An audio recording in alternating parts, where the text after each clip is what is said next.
Hello, നല്ല നമസ്കാരം. കാന്ത, സെൽവമണി സെൽവരാജ് രചനയും സംവിധാനം നിർവഹിച്ച് ദുൽഖർ സൽമാൻ, ഭാഗ്യശ്രീ, റാണ, സമുദ്രക്കനി പ്രധാന വേഷത്തിലെത്തിയ കാന്ത. ഒറ്റവാക്കിൽ പറഞ്ഞാൽ ഒരു ക്ലാസിക് സ്റ്റഫ് എന്ന് വേണമെങ്കിൽ പറയാം. 1950കളുടെ കാലഘട്ടത്തിൽ സൗത്ത് ഇന്ത്യയുടെ സിനിമാ ലോകമെന്ന് പറയുന്നത് ശരിക്കും പറഞ്ഞു കഴിഞ്ഞാൽ കോടമ്പക്കത്തിൻ്റെ അല്ലെങ്കിൽ സിനിമയുടെ ആ ഒരു ഈറ്റില്ലം എന്ന് പറയുന്നത് കോടമ്പക്കമാണല്ലോ. മദ്രാസ് അതിനെ ബേസ് ചെയ്തിട്ടാണല്ലോ സിനിമയുടെ ലോകം തന്നെ പിറവിയെടുക്കുന്നത് തന്നെ സൗത്ത് ഇന്ത്യയിൽ. അവിടെ മഹാദേവൻ എന്ന് പറയുന്ന ഒരു വ്യക്തി അവസരം തേടി എത്തുകയാണ്. അവന് അവസരം കൊടുക്കുന്നു. പിന്നെ അങ്ങോട്ട് ഗുരുവും ശിഷ്യനും തമ്മിലുള്ള ഈഗോ, സ്റ്റാറും സംവിധായകനും തമ്മിലുള്ള ഈഗോ, ശാന്ത എങ്ങനെ കാന്തയായി അതിൻ്റെ ഈഗോ, 1950കളിലെ ഗ്ലാമറസ് സിനിമകളിലെ സിനിമാ ലോകത്തിനുള്ളിൽ ഒളിപ്പിച്ചു വച്ച വിശ്വാസ വഞ്ചനയും പ്രണയവും പകയും നിറഞ്ഞ സത്യങ്ങളെ തേടിയുള്ള ഒരു യാത്രയാണ് ഈ കാന്ത എന്ന് പറയുന്ന സിനിമയുടെ കാതൽ അല്ലെങ്കിൽ ബേസ്. ഇതിൻ്റെ പോസിറ്റീവ് ഘടകങ്ങൾ, ആദ്യത്തെ ഒരു 10-15 മിനിറ്റിനുള്ളിൽ തന്നെ ഉണ്ടല്ലോ നമ്മൾ ഈ സിനിമയ്ക്കകത്ത് ബ്ലോക്കാകും. പിന്നെ ലോക്കായി കഴിഞ്ഞാൽ പിന്നെ നമ്മളെ പുറത്ത് വിടാൻ ബുദ്ധിമുട്ടാണ്. ഇൻ്റർവെൽ വരെ നമ്മൾ പുറത്ത് പോകാനൊരു, ഞാൻ ബേസിക് സിനിമയുടെ അകത്താണ് ഞാൻ പറയുന്നത്, അതിനകത്ത് പോകാൻ ഭയങ്കര ബുദ്ധിമുട്ടാണ്. ഇൻ്റർ ബ്ലോക്ക് ശരിക്കും ഞെട്ടിച്ച്, ഇൻ്റർ ബ്ലോക്ക് ഈ സിനിമയുടെ ഗതി തന്നെ മാറ്റി. അതുവരെ കണ്ടുകൊണ്ടിരുന്ന സാധനം അല്ല അങ്ങോട്ട്. പിന്നെ DQ പെർഫോമൻസിൻ്റെ കാര്യത്തിൽ മോനെ ഗുഡ് ജോബ്, ഗുഡ് പെർഫോമൻസ്. പലപ്പോഴും ഞങ്ങളുടെ കുടിസഭകളിലൊക്കെ ദുൽഖറിൻ്റെ അല്ലെങ്കിൽ സിനിമയെക്കുറിച്ചൊക്കെ സംസാരിക്കുന്ന സമയത്ത് ഈ ദുൽഖറിന് അഭിനയിക്കാൻ അറിയില്ല എന്ന് പറഞ്ഞിട്ട് ഞാൻ ഒരുപാട് വാദിച്ചിട്ടുണ്ട്. കുറുപ്പിന് ശേഷമാണ് അദ്ദേഹത്തെ പിന്നെയെങ്കിലും എനിക്ക് ഇഷ്ടപ്പെട്ടു തുടങ്ങിയത്. അപ്പോൾ ദുൽഖറിൻ്റെ അഭിനയ ജീവിതത്തിലെ ഏറ്റവും ബെസ്റ്റ് സാധനം എന്ന് തന്നെ ഞാൻ പറയും. ഇതാണ് ദുൽഖറിനെ അടയാളപ്പെടുത്തുന്ന ഒരു സാധനം. നടിപ്പ് ചക്രവർത്തി, ആ ഒരു ടൈറ്റിൽ കാർഡിന് മറ്റൊരു നടനെ ചിന്തിക്കാൻ പറ്റത്തില്ല.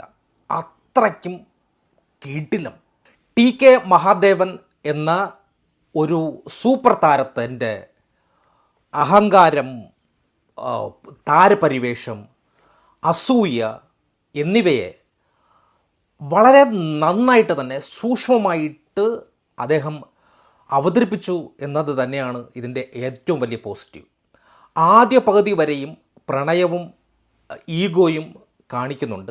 പിന്നെ രണ്ടാമത്തെ പകുതിയിൽ വരുമ്പോൾ അതിൻ്റെ കൊലപാതകത്തിൽ നടുങ്ങി മൊത്തത്തിൽ എന്തു ചെയ്യണമെന്നറിയാതെ അനുഭവിക്കുന്ന ഒരു മാനസിക സംഘർഷം, സമ്മർദ്ദം, ഭയം എല്ലാം തന്നെ നല്ല രീതിക്ക് ഡെലിവറി ചെയ്യാൻ വേണ്ടി DQന് സാധിച്ചിട്ടുണ്ട്.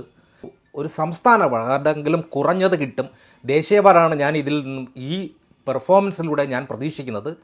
പിന്നെ റാണയുടെ പെർഫോമൻസ്, അദ്ദേഹത്തിൻ്റെ കഥാപാത്രത്തെ അവതരിപ്പിച്ചിരിക്കുന്ന മാനറിസം വളരെ ഡിഫറൻ്റാണ്. പല രംഗങ്ങളിലും റാണയുടെ അഭിനയം എനിക്ക് ഇത്തിരി ഓവർ ആക്ടിങ് ആണോ എന്ന് പോലും എനിക്ക് സംശയമുണ്ട്. ഒരു നാടകീയമായിട്ടുള്ള ഒരു ഓവർ ദ ടോപ്പ് അങ്ങനെ ഒരു ഫീലാണ് എനിക്ക് തോന്നിയത്.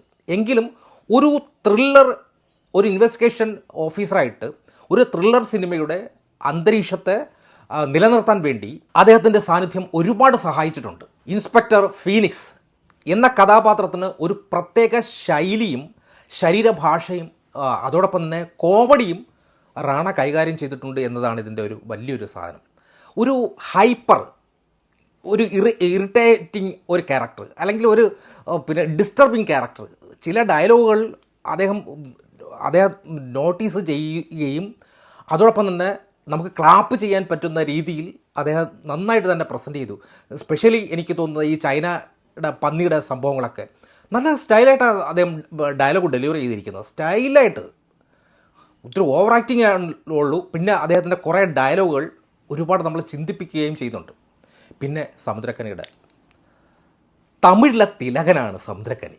ശരിക്കും അദ്ദേഹത്തിൻ്റെ പെർഫോമൻസ് മോനെ വേറെ ലെവലാണ്.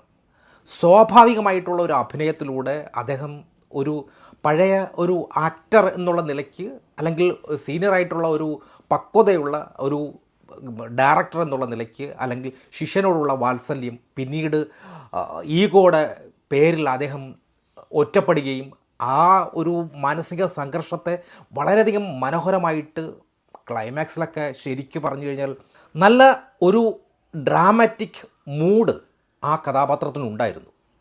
കൃത്യമായ ഒരു ബെസ്റ്റ് സ്ട്രക്ചർ ഉണ്ടാക്കി ശരിക്കും ഇമോഷണലി ഹാർട്ട് ടച്ചിങ് ആയിട്ടുള്ള ഒരു സാധനമുണ്ട്.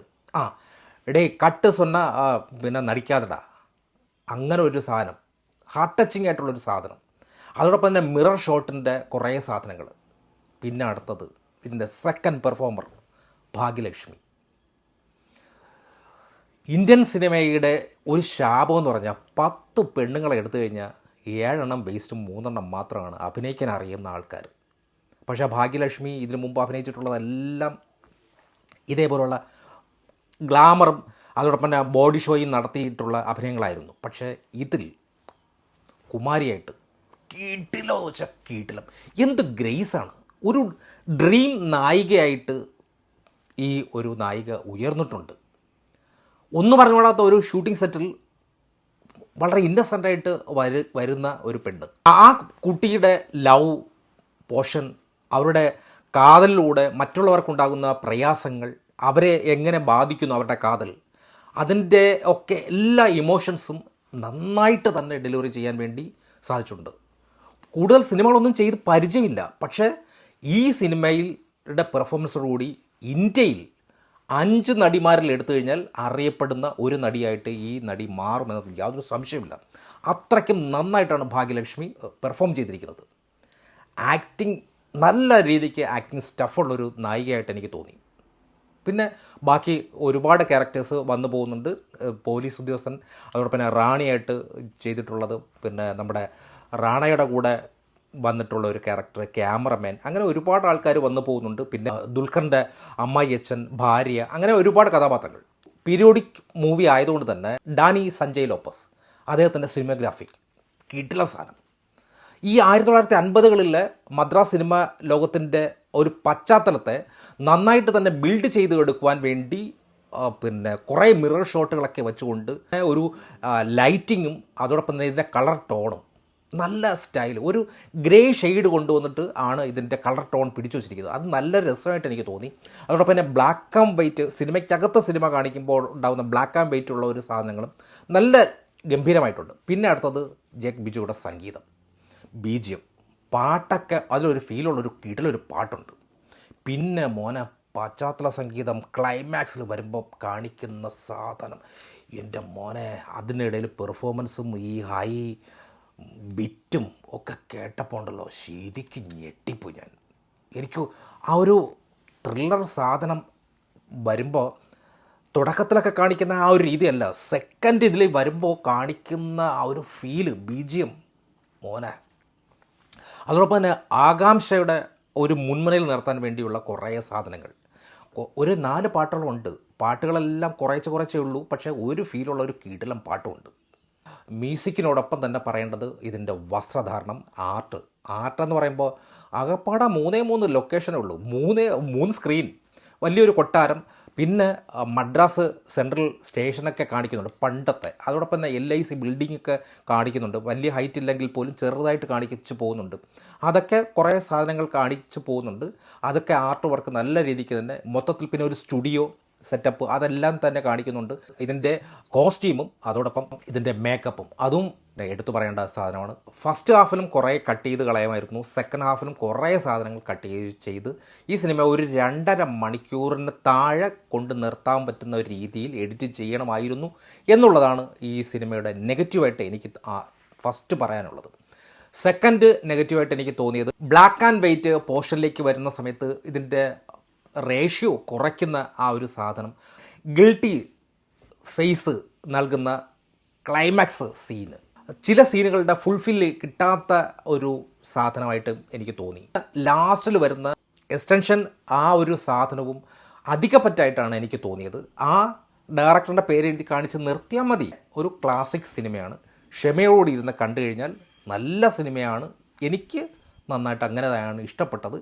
അതുകൊണ്ട് 1 ടൈം വാച്ചബിൾ. അതിനപ്പുറം വലിയ സാധനങ്ങളൊന്നുമല്ല. ഓക്കെ, പെർഫോമൻസ് ബാക്കിയുള്ള സാധനങ്ങളൊക്കെ കൊണ്ട് ഈ സിനിമ ഒരു വേറെ ലെവലിലേക്ക് എത്തിയിട്ടുണ്ട്. ഇരുവർ കാണുന്ന ഒരു ആ ഭാവത്തിലിരുന്ന് കണ്ടു കഴിഞ്ഞാൽ ഈ സിനിമ പലർക്കും ദഹിക്കും. Okay, thank you.